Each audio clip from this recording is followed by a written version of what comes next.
Hello, everybody. Scott Golden, Golden Opportunities Coaching, and the Pro Wrestling Logic YouTube channel here. We are going to review the Impact Wrestling program for the the 4th of August 2020. And I do have other stuff coming up as well, but let's get right into the review. This is the first Impact show I've seen since the pay-per-view a few weeks ago, so I'm a little bit behind.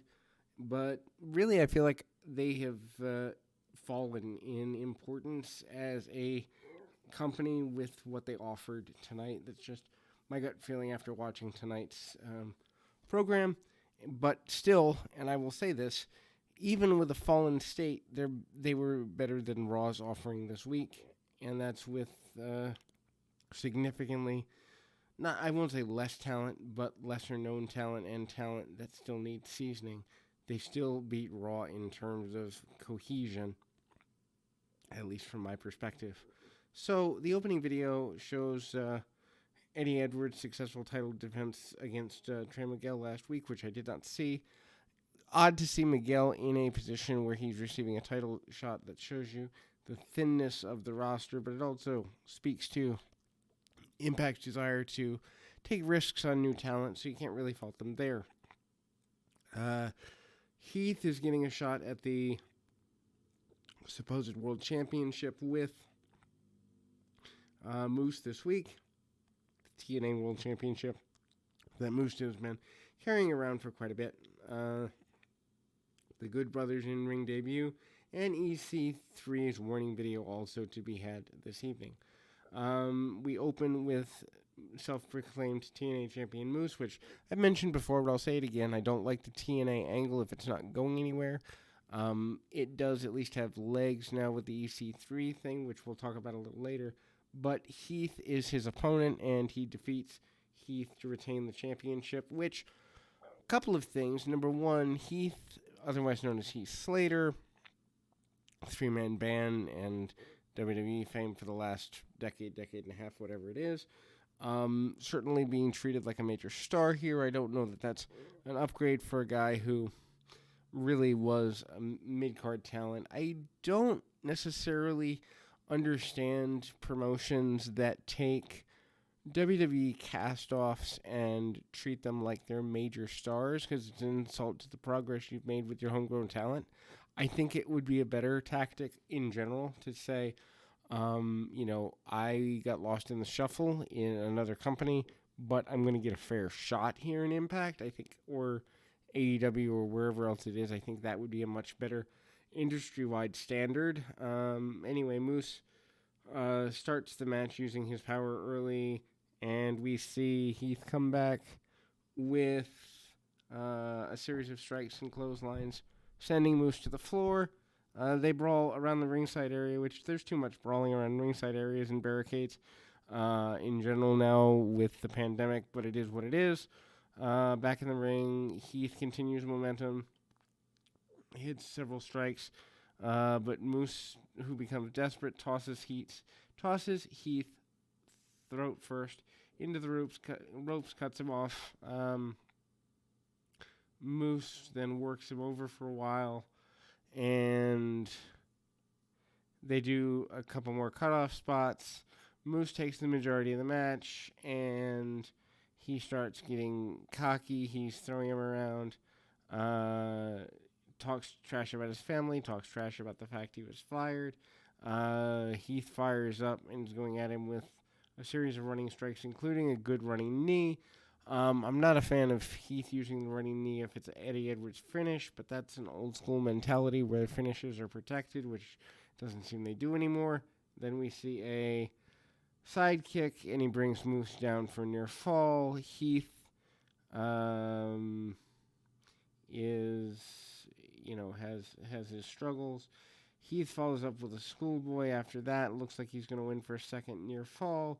Heath then accidentally tosses Moose into the referee. Referee's down. I don't know why they need to go with a ref down spot when Moose is having a, 10 plus maybe minute match with a WWE cast-off It doesn't make sense to me in any way. Referee gets woke up. Moose takes advantage, low blows Heath, and steals a win. More heat on Moose, which is good, but Heath, I guess, remains, ultimately unemployed. We go to Josh Matthews and Madison Rain. They run down the card for tonight. They announce an Emergence double, 2-week pay-per-view-like show only on Access TV, which I think those are stupid. I've mentioned that before. Why name episodic television shows? I do look forward to Deanna Purrazzo defending against Jordana Grace. That could be a good match. Interview by GM Miller with Willie Mack. Willie Mack talking about Rich Swann's announcements later. Mack, even though he claims to be a very good friend to Swann, doesn't know what this is about. He is angry at Eric Young for what he's done to Swann in terms of re-injuring his surgically repaired ankle. We go into a, pre-tape spooky promo with EC3. He said that he has achieved all that he ever wanted, but ever since he got punished by management, he was fighting for control of the company and punished because of his last name. I think at this point it's safe to actually mention Dixie Carter causing a downfall to Impact for a while. I think long-term fans would appreciate him burying her. Newer fans would at least understand why the Carter name is important. I think it's okay to go a little further with that, but that's just me. He said he wants the TNA Championship to finally burn it to the ground, bury the legacy of the title. He told Moose that he was going to go after him. Now, if it's not a sanctioned title, why does it matter? Wouldn't EC3 in theory want to be the face of the redefined Impact brand? This would make more sense. Jimmy Jacobs then brings Alex Shelley and Chris Sabin out for a sit-down interview, talks to them about returning to Impact, and they both put over that it's been about 8 years since they've been in Impact, but they've both had independent success other places, working for other companies. They do mention New Japan Pro Wrestling, which is interesting to me that that's an allowable name to mention, but others are not. Don't know if that speaks to a potential trade agreement somewhere down the road, although I have to believe that Impact's a little too small for a trade agreement at this point, although I could be completely wrong in that regard.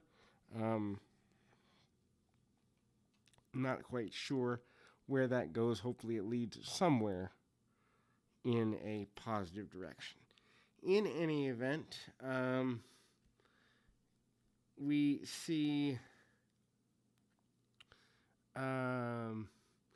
Alex Shelley and Sabin talk about being glad to be champions again. We see them talk about the injuries that Sabin has had and how he had to work to get back into wrestling shape, and started wondering if they could be a tag team again. The North interrupt after Sabin and after the Motor City Machine Guns put over the other teams in the area and the new challenges they're in. They come down to the ring. Paige is still not quiet, not even wearing a North uniform. Alexander did the talking.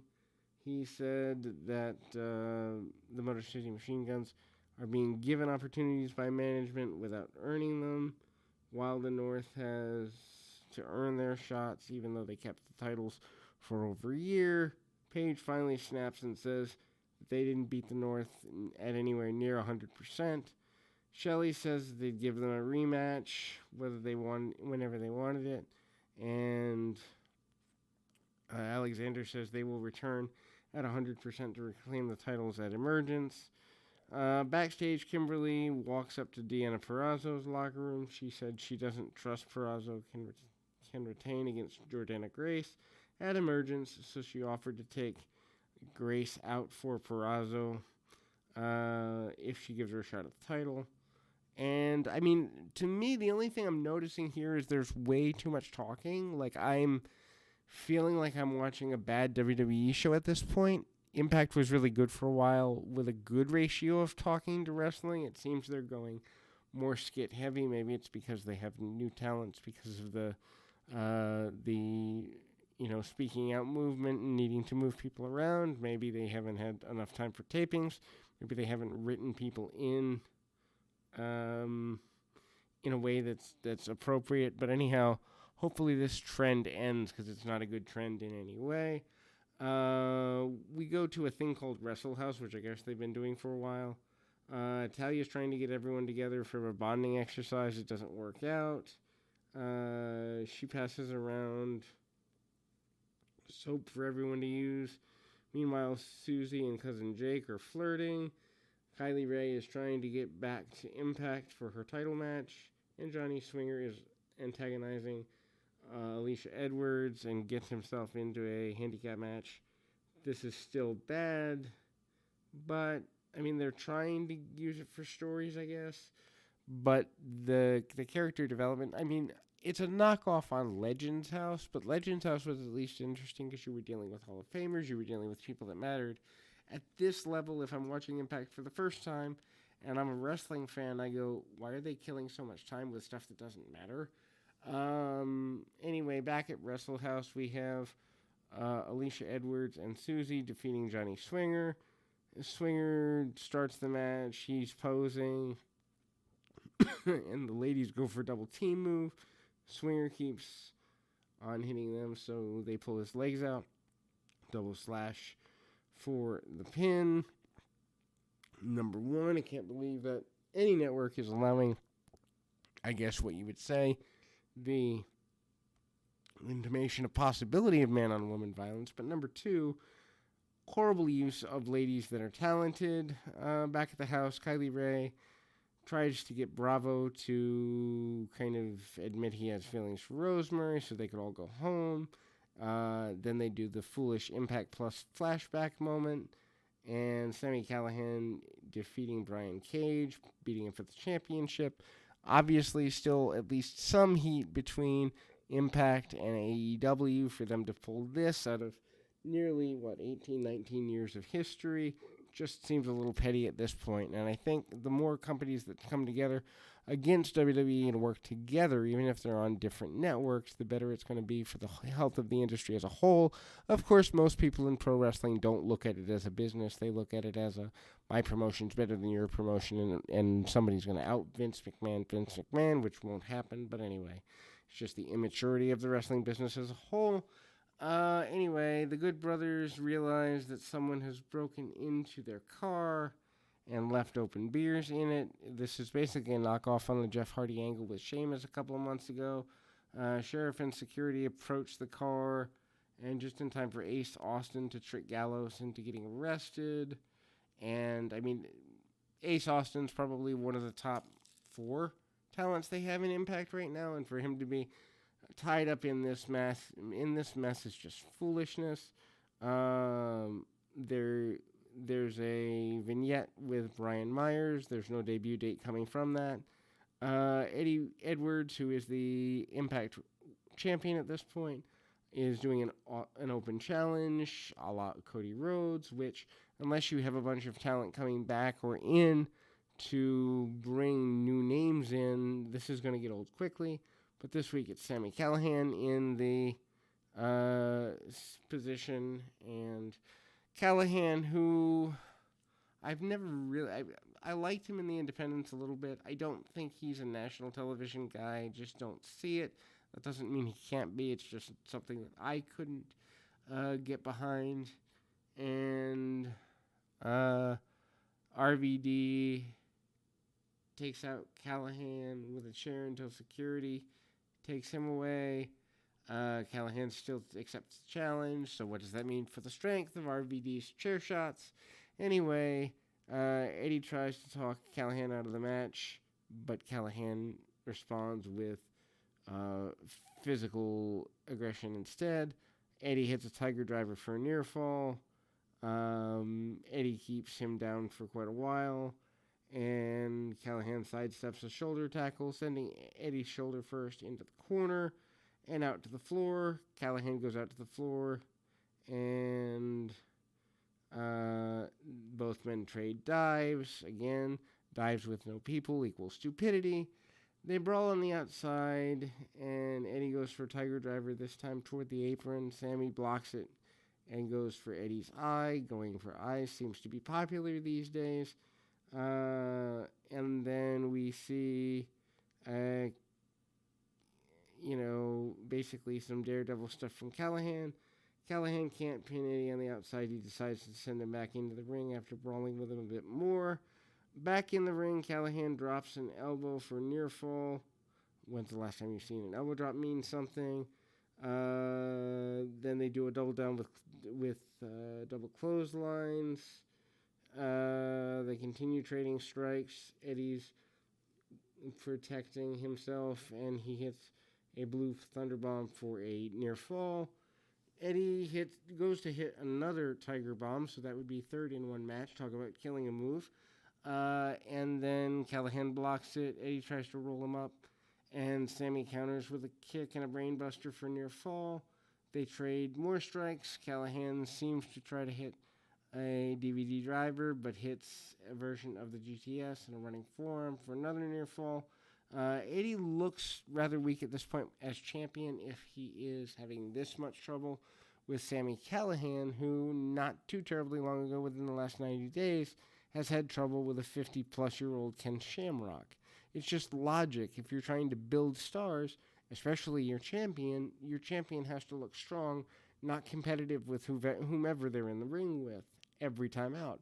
Anyway, Sammy hits a second Cactus Special, but Eddie's near the ropes. Callahan brings out a chair, has second thought, gets rid of the chair.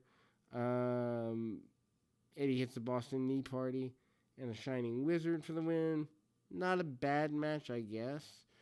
But at the same time, if Eddie Edwards is the guy you're building around because you don't have anybody else, he should be decisively winning matches on a regular basis, at least until you have a credible challenger. This way, it looks like anyone can beat him at any given moment.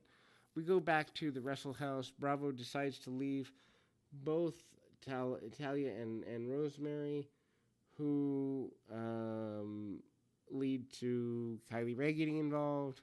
Rosemary asks Dreamer for a match with Ray. That's just what it is. And Kylie Ray defeats Rosemary in a match here. Talia is the referee.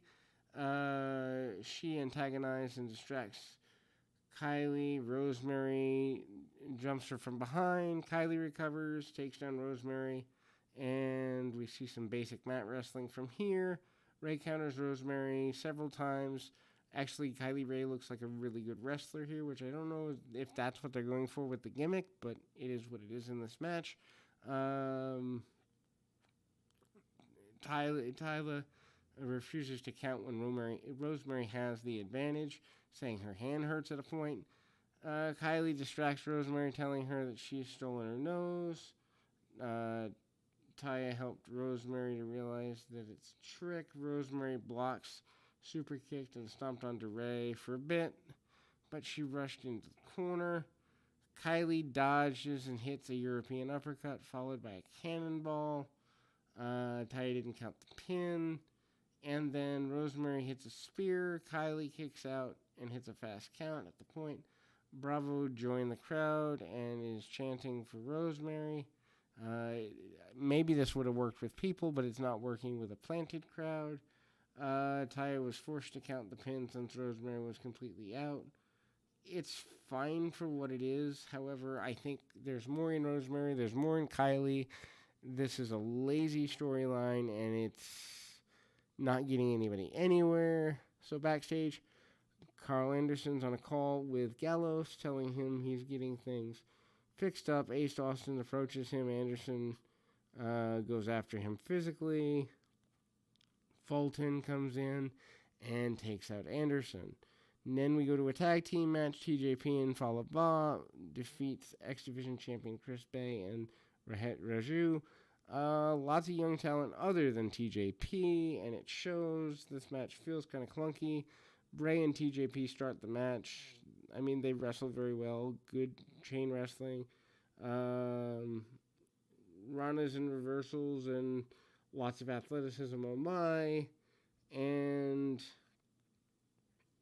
basically, TJP spends the next little while out wrestling Bay, which being the champion, I wonder if that's the way things are. Bala tags in and hits the belly to belly on Raju for a falling elbow. Back in the corner, TJP and Bala have been working on Bay, but there's a distraction from Rahet. Bay manages to drop kick TJP, cut him off, and they separate. Rahet hits a low super kick for a 2 count. Running drop kick for another near fall. Bay comes in, but TJP caught him with a donkey kick and a tornado DDT to get the tag out. Bay and TJP tagged in. TJP hits the 2 amigos and a back suplex and goes for a swanton. Bay moves out of the way and hits TJP with a spinning kick and then sets him up for a flatliner. Rahet hits a 2 count and Bala breaks that up. Bay goes for an Oz cutter. TJP reverses it into a cross arm breaker and submitted Bay for the win. I mean, good match from a... If you're just wanting spots, if you're wanting athletic wrestling and you don't care about next week, this match was reasonably enjoyable. Problem is, at the end of the day, there is an issue with the nature of how things are done in terms of both of the champions now, actually all of the champions, other than maybe the tag team champion and the women's champion. So your X Division champion and your heavyweight champion look weak without reason. There's no reason for them to look weak. There's no reason for them to ultimately have any sort of weakness in how they're coming across. It's not necessary. It's not worthy. It's not worth it. But if we really want to go that direction, then that's okay. But if you're going that direction, you have to realize, as I pause, you have to realize, so it's ultimately not necessarily a bad thing, but you have to consider the reality that at the end of the day, if you want to get new talent over, especially with championships, and I am a big believer in the champions mattering more, the belts mattering more than who's champion, because the belts are going to be with your promotion regardless, whereas your champion may move on to other greener pastures, they can get injured, whatever. So you really should protect the champions, and if you're not doing that, you have to understand that sooner or later, it will come back to kick you in the tail. And eventually, it's happened in every major promotion, and so now nobody cares who is on top of almost any promotion except for maybe places in Japan. Anyway, I mean, it is a good match. After the match, Bay throws a fit. TJP versus Bay is obviously where they're going for the X Division Championship. Matthews and Rain run down some of the matches for next week, including but not limited to Havoc and Nevaeh versus Tasha Steelz and Kiera Hogan in an ODQ match. Georgiana Grace and Kimberly and Eddie Edwards Open Challenge. Rich Swann makes his way to the ring. This is really well done. However, I do have a complaint. So Swann comes down to the ring. He announces, and he's there and he's back on crutches. He says that he thanks the fans for all the love and support they've given him over the years in becoming a wrestler. In January, he got injured, and he was walking with a limp, told he wouldn't come back, pushed himself harder than he'd ever pushed himself before, rehabbed in insane ways to prove the doctors wrong. Finally is ready in time for Slammiversary. He manages to pin Eric Young in that match, and the jealousy came and brought him back to 7 months ago, and a temporary or potentially career-threatening injury as Eric Young snaps. Swann announces he's retiring, thanked everyone who supported him and all the talent in the locker room who bust their tail for Impact Wrestling. The roster comes out. It's very heartfelt. Everybody's there to say final goodbyes. And Eric Young jumps him, breaks the crutches over his leg. The entire roster goes after Young. And Mac and Eddie Edwards tend to Swann. And, I mean, ultimately, it's good in an angle form. Obviously, Swann's not retiring, one would assume, but if you tease your retirement too many times, are you killing that stipulation for later? I think this is, if he had said, I might need to retire, I don't know. I've got to take time to think, and he teased it, and then he gets attacked, and then you have him come back in a month or two with, you know what, doctor said I couldn't do it again. I proved him wrong again, and I don't care if I get crippled, I'm getting even. That's a much better promo than teasing a retirement and not delivering on the stipulation. So it's more about logic, and I think for the most part, wrestling writers at this point, bookers are a dead art, which makes me sad, but writers don't look at things through a logical perspective like a TV writer would. You have to assume that people are going to watch this for the first time. And if a first timer can punch a hole in it, you need to rewrite it so they can't. That's proper writing in any context. Anyway, until next time, this is Scott Golden reminding you, keep your feet on the ground, your mind in the moment. I'll be back with more content in a little bit, and including overnight, the NXT review should be up. I still have to watch the show. But until then, keep your feet on the ground, your mind in the moment. Until next time, everybody.